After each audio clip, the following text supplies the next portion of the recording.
जादुई गाय।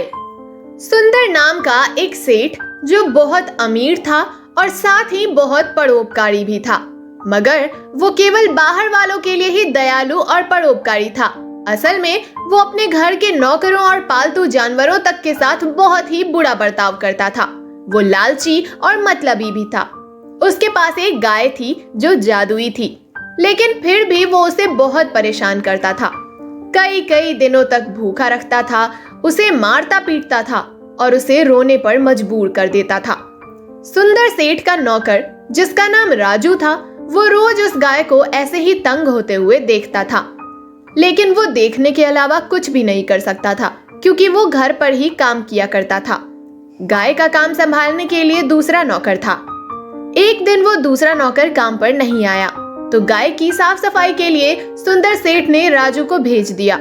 राजू ने जब शाम तक गाय का सारा काम किया, तब उसे पता चला कि ये एक जादुई गाय है, और जब ये गाय रोती है तो इसके थनों से मोती निकलते थे, जो बहुत कीमती थे।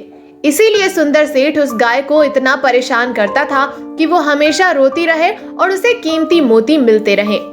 लेकिन राजू से जादुई गाय पर होता हुआ ये अत्याचार देखा नहीं गया और उसने मन ही मन सोच लिया कि गाय को यहाँ से छुड़ाना ही है। अगले दिन दूसरा नौकर भी वापस आ गया और राजू को फिर से घर के काम में लगा दिया गया। अगले दिन राजू सुबह 3 बजे उठकर गया कि इस समय जब सब सो रहे होंगे तो वो जाकर गाय को छुड़ा लेगा। लेकिन जैसे ही वो गाय के पास गया, उसने देखा कि सेठ तो उस गाय के कमरे के बाहर ही अपना बिस्तर डालकर सोया करता था। अब राजू को लगा कि कोई दूसरा उपाय सोचना पड़ेगा। सुबह 5 बजे जब सेठ उठा तो पता चला कि उसके अनाज के गोदाम में आग लग गई है और सेठ ने आओ देखा ना ताओ गोदाम की तरफ भाग चला। इधर से राजू ने मौका मिलते ही गाय को खोल दिया और अपने साथ भगा कर ले गया। सुंदर सेठ ने देखा कि उसके गोदाम में कोई आग नहीं लगी थी। सेठ जब घर पहुंचा तो देखा गाय गायब है। उसने पूरे गांव में गाय को ढूंढना शुरू कर दिया और उसे पता चला कि राजू भी गायब है। थोड़ी जांच पड़ताल के बाद उसे पता चला कि राजू ने ही ये झूठी खबर फैलाई थी कि गोदाम में आग लग गई है। सुंदर सेठ के लोग राजू को नहीं ढूंढ पाए, क्योंकि तब तक राजू बहुत दूर निकल चुका था। वो उसे दूर किसी जंगल में ले गया और वहीं गाय के साथ रहने लगा। राजू गाय का खूब ख्याल रखने लगा। अब गाय मोती भी नहीं दिया करती थी, लेकिन उसका दूध निकालकर राजू शहर में बेच कर आता और उन्हीं पैसों से अपने और गाय के खाने का इंतजाम करता। गाय को पेट भर खाना खाते हुए 1 महीना बीत गया। अब वो बहुत खुश रहने लगी। एक दिन राजू गाय को नहलाने के लिए नदी में लेकर गया।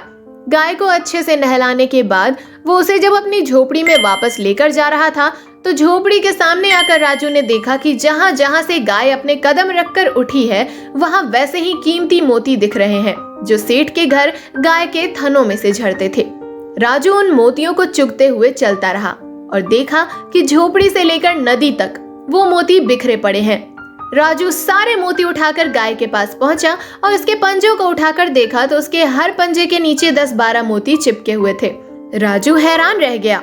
उसे लगा जरूर गाय को उसकी किसी बात का बुरा लग गया है, इसीलिए गाय के पंजों से मोती झड़ रहे हैं। उसने अब गाय को और भी खुश रखना शुरू कर दिया और रोज उसके पंजों के नीचे देखता। कुछ दिनों बाद उसे एहसास हुआ कि गाय अभी भी जादुई है और जब वो खुश होती है तब भी उसके पंजों के नीचे से मोती निकलते हैं। राजू ने एक सुनार को मोती दिखाए तो पता चला कि वो मोती बहुत कीमती हैं, मगर सेठ इतना लालची था कि उसने गाय को केवल दुखी रखा। इसीलिए उसे कभी पता नहीं चल पाया कि गाय के खुश रहने पर भी वो मोती देती है। लेकिन राजू ने लालच नहीं किया और उसे अपने अच्छे कर्मों का अच्छा फल मिला। असल में वो ही उन मोतियों का हकदार था।